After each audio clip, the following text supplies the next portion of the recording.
नमस्कार फ्रेंड, मैं विजयलक्ष्मी अपने चैनल में आपका स्वागत करती हूँ। आशा करती हूँ आप अच्छे होंगे, स्वस्थ होंगे, मस्त होंगे और अपना काम मन लगा कर रहे होंगे।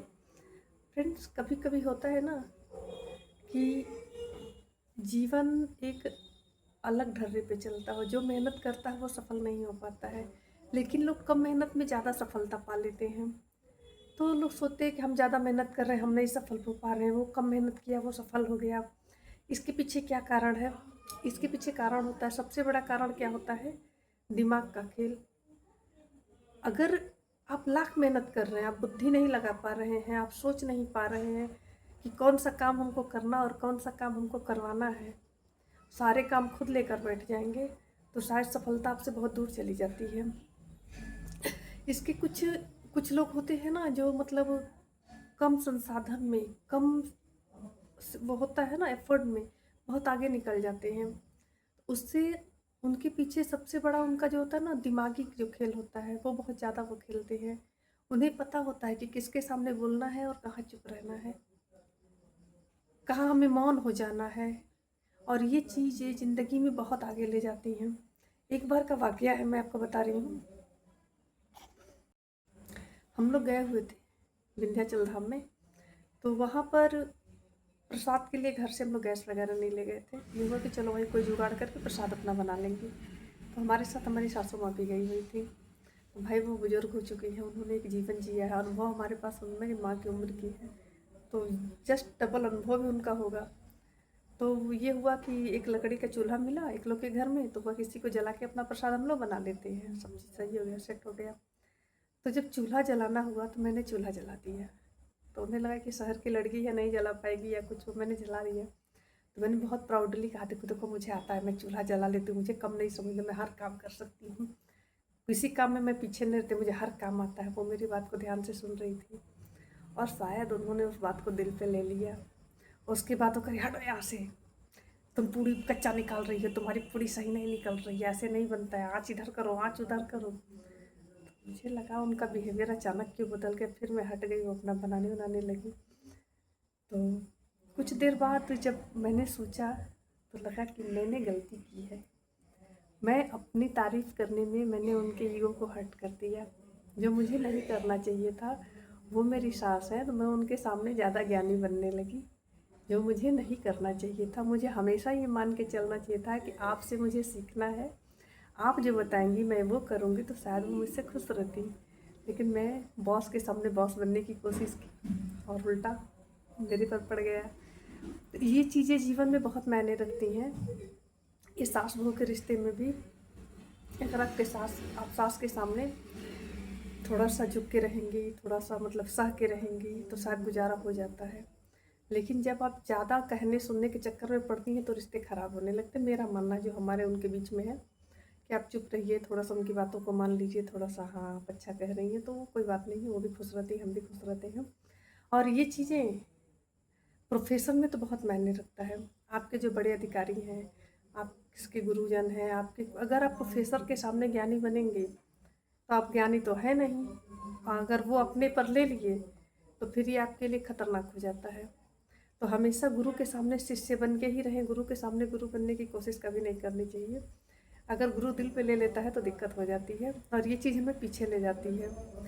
जब हम उनके बराबर ज्ञानी बनने लगते हैं तो हमें एक शिष्य के रूप में नहीं, प्रतिद्वंदी के रूप में देखने लगते हैं। तब वो हमारा वैसा सपोर्ट नहीं करेंगे जैसा उन्हें करना चाहिए।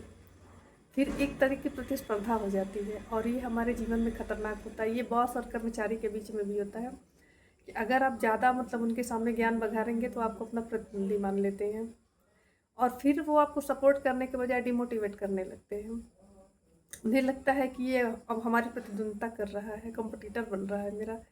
कोई भी ये नहीं चाह रहा है कि आप आगे निकले, पर उससे आगे निकले। तो आपको आगे निकलना है, उससे आगे भी निकलना है, पर ये जताते रहना है कि आगे आप ही हैं। तो वो आदमी आपका हमेशा सपोर्ट करेगा। हमेशा उसको उचित स्थान पर रखिए, उसका मान सम्मान रखिए। ये चीज़ें जीवन में सफलता दिलाती हैं। एक चीज़ मैंने और देखा है, जो हमारे दोस्त होते हैं, मैंने महसूस किया है, ये कहीं सुनी सुनाई बात नहीं है, जो हमारे फ्रेंड होते हैं, मुझे लगता है कि मेरा पक्का वाला दोस्त है, मेरी पक्की वाली सहेली है, तो ये चीज़ मैं इसको बताऊंगी तो बहुत खुश होगा।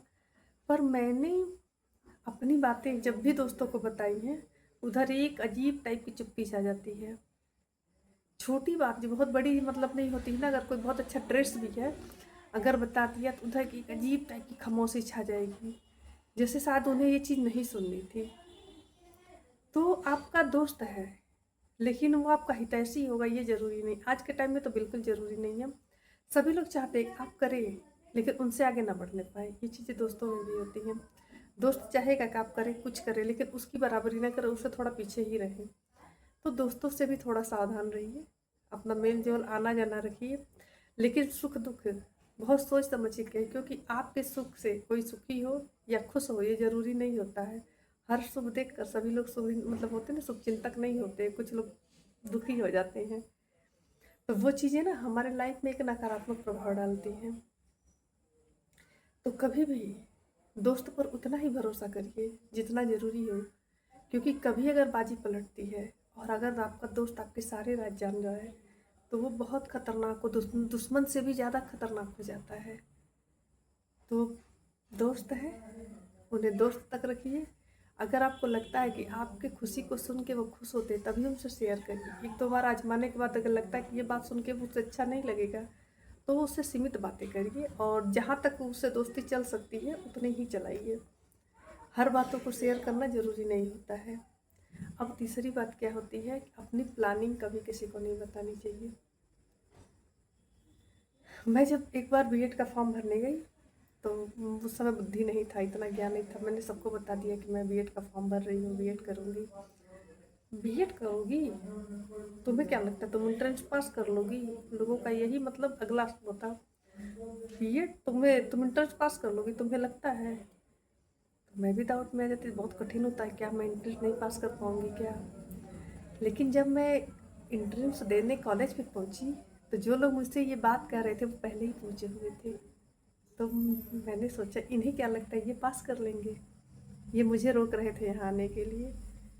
तो क्या होता है ना कि जब हम अपना प्लान किसी को बता देते हैं और तो वो लोग अगर आपको नहीं कुछ कर पाएंगे तो रोकेंगे, और अगर सामर्थ्य होगा तो हो सकता है कि वो आगे बढ़ चढ़ के भी कुछ करें, आपके काम में रोड़ा लटकाएं, आपको ताने दें, आपको टाइम टाइम से पूछते रहें।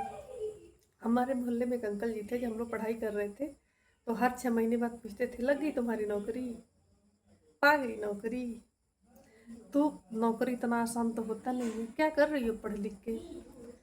तो चूंकि हम लोगों ने किसी को बताया नहीं था, उन्होंने सुन लिया था, लेकिन वो हर 6 महीने पर अपनी उपस्थिति दर्ज कराते थे ये पूछने के लिए कि लग गई नौकरी, पा गई नौकरी। तो हम लोग तिलमिला के रह जाते थे। तो इन चीज़ों से हमने सीखा कि आप जो भी कर रहे बहुत साइलेंटली करिए, या ऐसे ऐसे लोग बैठे हैं ना कि पल पल पे कांटे चुभाते रहेंगे, आपको एहसास दिलाते रहेंगे कि आप नहीं हुआ, आप फेल हो गए।